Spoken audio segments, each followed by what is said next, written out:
What's up, everybody? This is Carl from Techful Goodies, and today we are taking a look at this. This is the Akaso 360 camera. Now, a 360 camera is something that has lenses on both sides and shoots in a fisheye lens way, so that when it stitches it together, you have a full 360 view of whatever you're recording. So let's take a look at what's in the box. We'll get it set up, give it a try, show you some test footage, and just have some fun. In the box, I've already opened this up, but it's pretty nice what it comes with. It comes with a lot of accessories. So first of all, here's the camera itself. It's really, really nice. Now, I've tried other cameras like this, and this is such a good quality camera.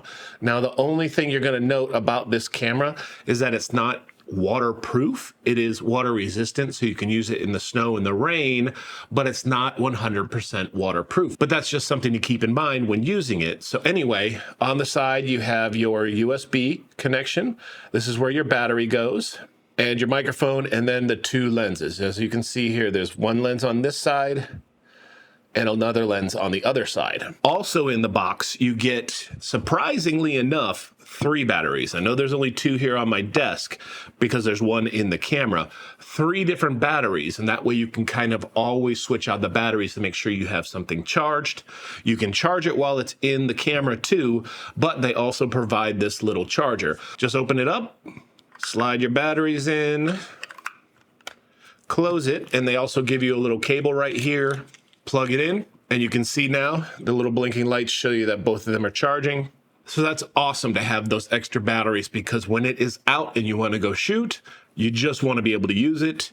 It also comes with this little sock. It's a protective sock. If you look at the camera here, you never want to have to set it down, because you feel like whenever you set it down like this, that the lenses are just going to get scratched up. So you have the ability to sort of put it in this little sock here, even while it's on the selfie stick, and you can charge. There's a little tiny hole on the side here that lets you plug it in if you want to transfer files and stuff like that. And it also came with the invisible selfie stick. Now, this is super cool. Now check this out. So basically you screw the camera on the top of here,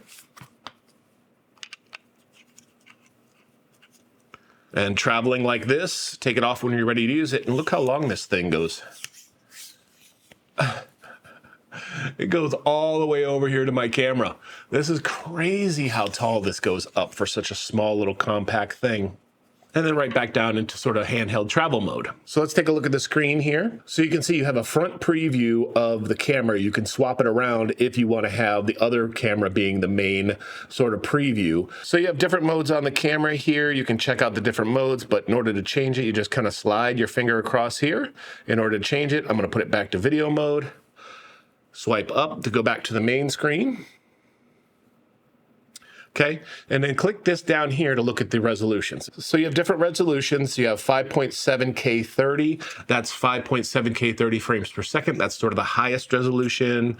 You can go to 5.7K 25, 5.7 24, 4K 60, 4K 50, 30, 4K 25, 4K 24.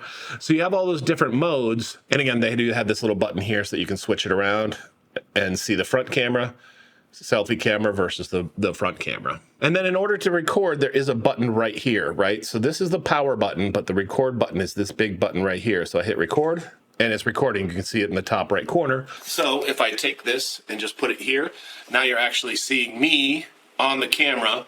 I am recording. Let me swap it around so I can see myself.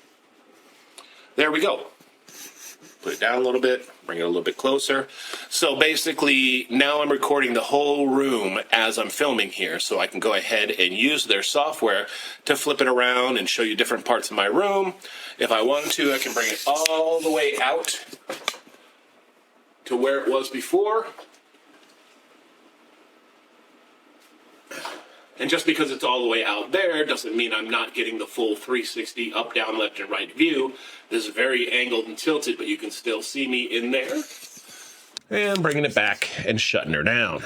So 2 of the other accessories that they sent me were the glass screen protectors, so you can protect your screen right here, and also the lens caps. So if you want to set this down or do sports with it, and you're worried about those lenses getting scratched up, then you can put the lens cap. It's basically a lens protector for your lenses. So there are more features in the camera. If you swipe down, you basically get all of your normal settings, like the white balance settings, the sound settings, you know, all the stuff, and then the settings. So all the stuff about the camera that you might want to change, set it up to a wireless, Wi-Fi, low power mode, you know, all the standard stuff. And you can explore all that when you end up getting the camera. And one of the reasons you might want to consider something like this is that there are competitors on the market, right?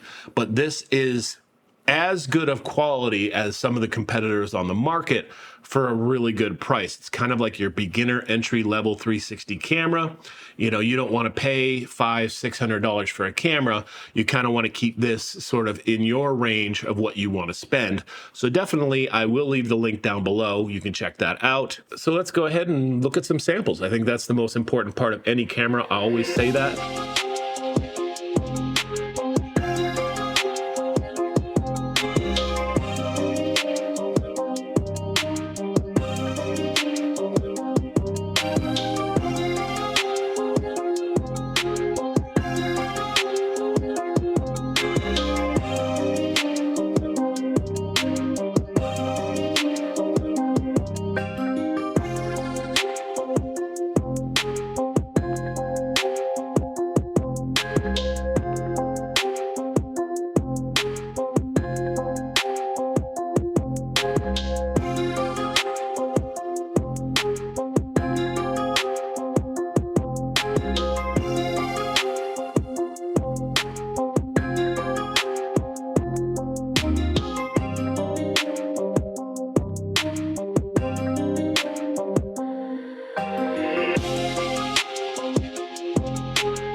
And there's one more thing I kind of wanted to show you with this camera is that it's not just for outdoor activities.